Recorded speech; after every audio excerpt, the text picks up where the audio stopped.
মসিহ আল্লাহর বান্দা, তাতে কখনো বিন্দু মাত্র লজ্জা তিনি পোষণ করেন নাই যে আমি আল্লাহর বান্দা, আল্লাহর গোলাম। এটা কথা হইল?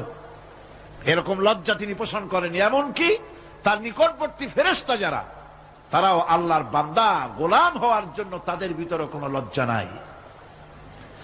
যারা নাকি আল্লাহর গোলাম, এই ব্যাপারে যাদের মধ্যে লজ্জার সৃষ্টি হয়, আল্লাহর গোলাম এটা কেমন কথা, বান্দা হওয়াটা কেমন কথা, যারা গোলামীকে অস্বীকার করে তাদের সম্পর্কে আল্লাহ পাক বলছেন, ওয়া মাইয়াস্তানকিফ আন ইবাদাতিহি ওয়া ইস্তাকবির ফাসায়াহশুরুহুম ইলাইহি জামিআ। কেউ যদি আল্লাহর বন্দেগী করার ব্যাপারে লজ্জা পোষণ করে, যদি লজ্জার কারণ মনে করে, অহংকার করে, গৌরব করে, তাহলে তারা পালাবে কোথায়, যাবে কোথায়? আমি কিয়ামতের দিন সবগুলিকে এক জায়গায় করে ফেলবো। সুতরাং আল্লাহ পাকের গোলামিতে আল্লাহ যে বান্দা বলে যখন ডাকেন, লজ্জার কোনো কারণ নাই। অহংকার যে করবে সে নিজেকে ধ্বংস করবে। আল্লাহ পাক সব নবীদেরকে নিজের বান্দা বলেছেন। নবীরা কি আল্লাহ পাকের বান্দা। হযরত ইউসুফ আলাইহিস সালাম সম্পর্কে আল্লাহ পাক বলছেন, কাযালিকা লিনাসরিফা আনহু আস-সুআ ওয়াল ফাহশা ইন্নাহু মিন ইবাদিনাল মুখলাসিন। এরূপই ঘটল যাতে আমি ইউসুফ আলাইহিস সালামকে, আমার বান্দা, তাকে আমি নির্লজ্জতা ইত্যাদি থেকে আমি রক্ষা করেছি। নিশ্চয়ই হযরত ইউসুফ ছিল আল্লাহ পাকের বান্দা, আল্লাহ পাকের আব্দ। রাসূল করিম সাল্লাল্লাহু আলাইহি ওয়াসাল্লাম তিনি হচ্ছেন সর্বশ্রেষ্ঠ আল্লাহর পয়গম্বর। তার থেকে শ্রেষ্ঠ নবী আর কি কেউ আছে? জোরে বলেন, আছে? তার থেকে মাহবুব, তার থেকে শ্রেষ্ঠ আল্লাহর কাছে আর কেউ নাই।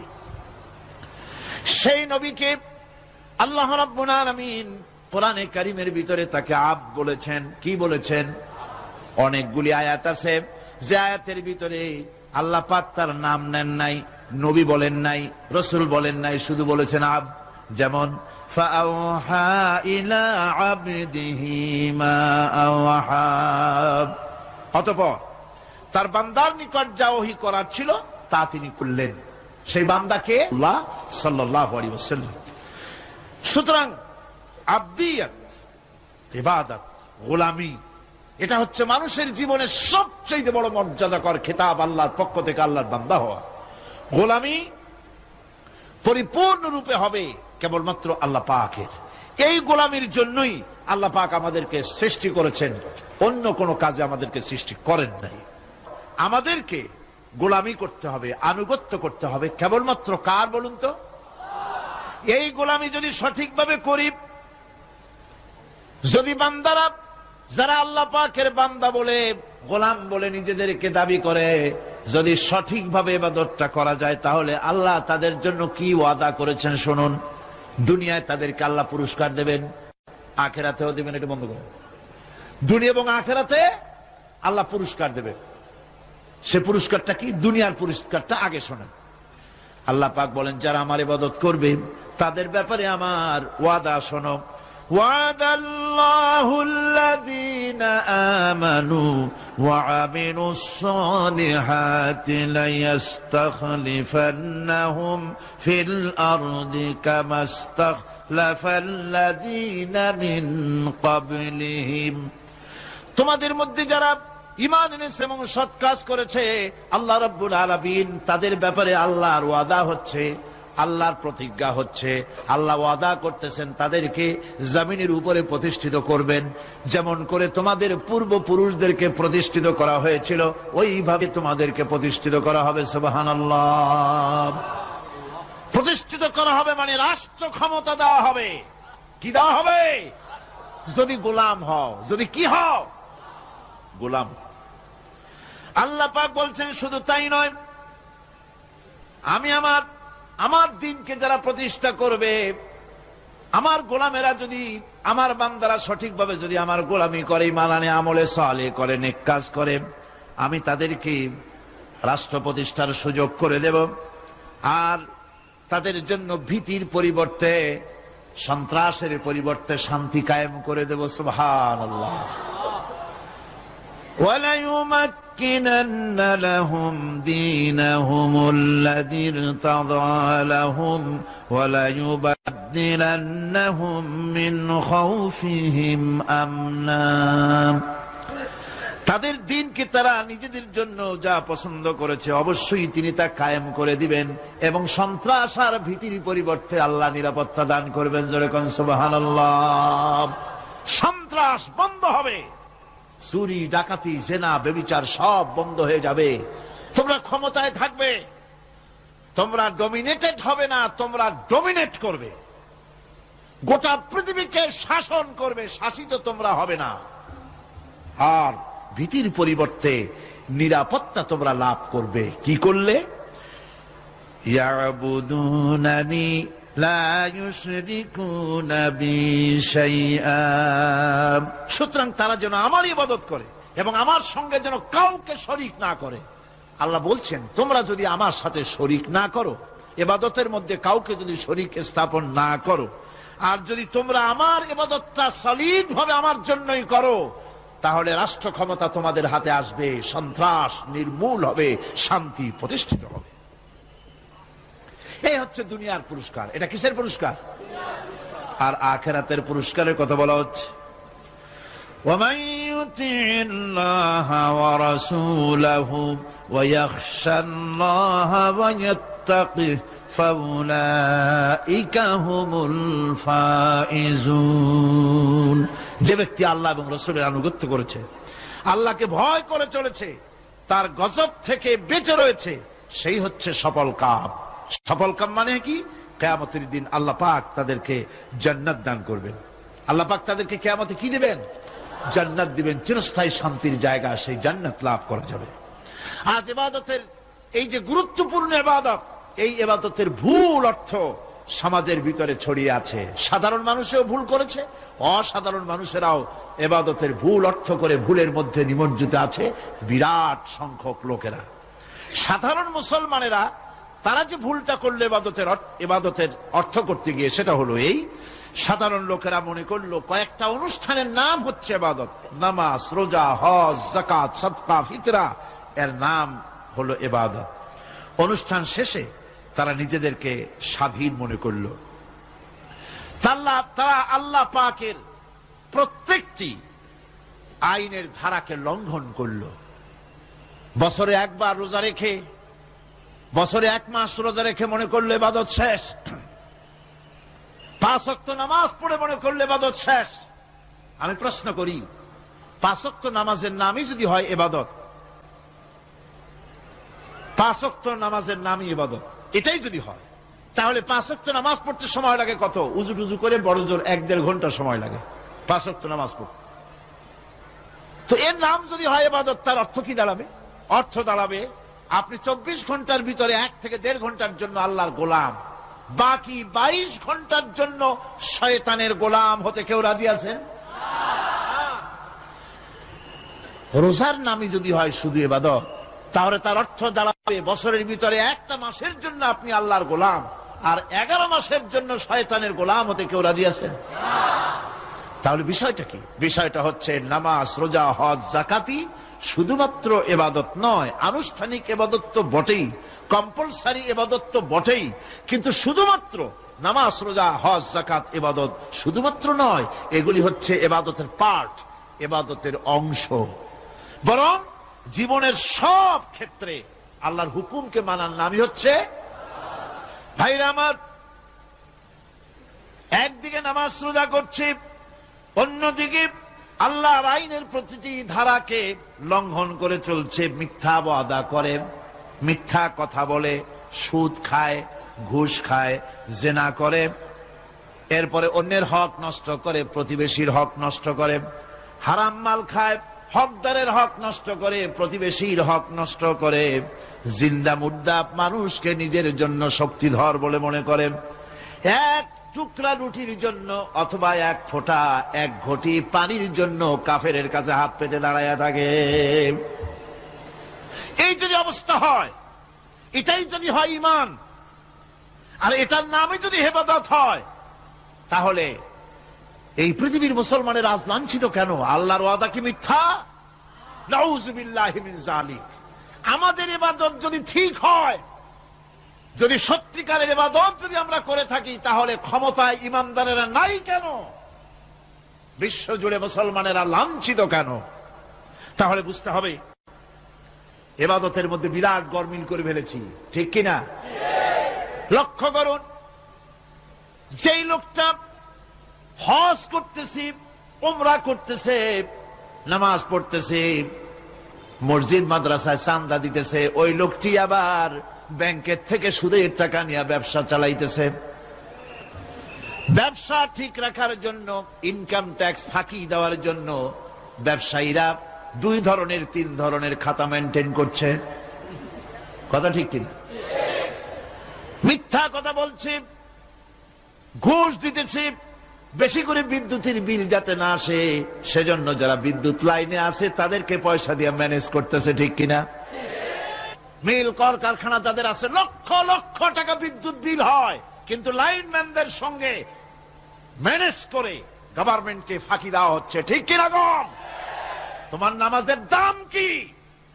তোমার হজের 4 পয়সা দাম নাই। তুমি রাষ্ট্রকে ফাঁকি দিয়েছ, তুমি জনগণকে ফাঁকি দিয়েছ, তুমি দেশের শত্রু। টেলিফোনের বিল হাজার হাজার টাকা, লাখ টাকার বেশি বিল হয়, লাইনম্যানের সঙ্গে ম্যানেজ করে 500, 700, 2000 টাকা দিয়ে সারিয়ে দেয়, ঠিক কিনা? এরা জাতির শত্রু, দেশের শত্রু। এদেরকে ফায়ারিং স্কোয়াডে নিয়ে ব্রাশ ফায়ার করে উড়ায় দেওয়া উচিত। এরা দেশের দুশমন। আল্লাহর গোলাম হতে হলে ভুল করে বসেছি ইবাদতের অর্থ করতে, শুধু নামাজ, রোজা, হজ, যাকাত, মাজারে কিছু চাঁদা দেওয়া, আগরবাতি, মোমবাতি, চাদর একটা দিয়া, পীর সাহেবরে 10,000 টাকা চাঁদা দিয়া, মোছে তেল মাইখা দাঁত বাইর করে হাসে। বেহেশতে তো গেছি, আর দেরি কত? বেহেশত তুমি যাবা, এত সহজ? দেশকে ফাঁকি দিছো, দেশকে ফাঁকি দিয়েছ, জনগণকে ফাঁকি দিয়েছ, নিজের মেয়েকে ফাঁকি দিয়েছে। বিবাহের সময় টাকা পয়সা দিয়া বিবাহ টিবাহ করায় দিল। ব্যবসা, ধানি সম্পত্তি, বাড়ির সম্পত্তি সব ছেলেদেরকে দিয়ে দিল, মেয়েটারে ফাঁকি দিয়ে দিল। দেয় না এরকম? ফুপুকে ফাঁকি দিল, বোনকে ফাঁকি দিল। এরপরে মোনাজাত করে সবে বরাতে, আল্লাহ আমারে বেহেশত দিও। ফেরেশতারা কয়, মর তুই আগে, বেহেশত তোরে কেমনে দেয় ভালো করে দেখায় দেব। বেটা তুই যাবি বেহেশতে? এত সোজা?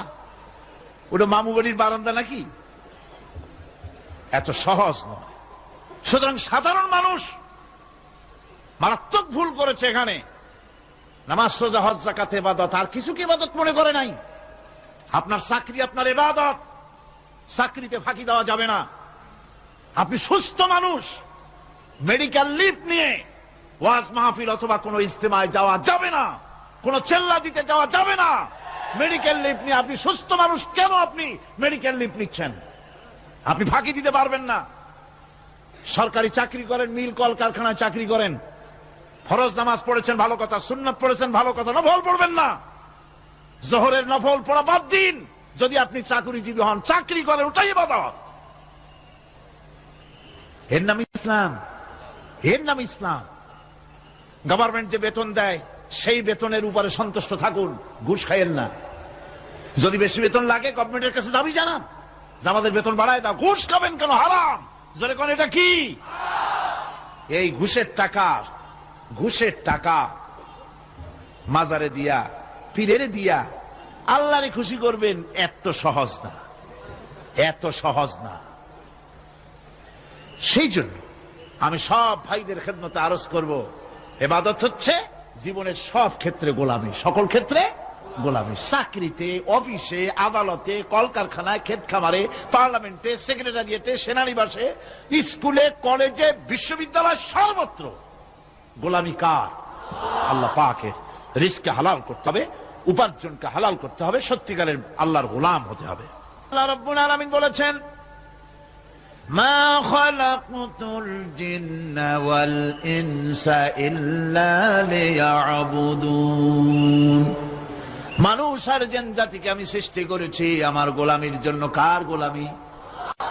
ওই গোলামির পূর্ণাঙ্গ নমুনা যদি জানতে চাই, পূর্ণাঙ্গ নমুনা দৃষ্টান্ত লাগবে। কাকে অনুসরণ করব?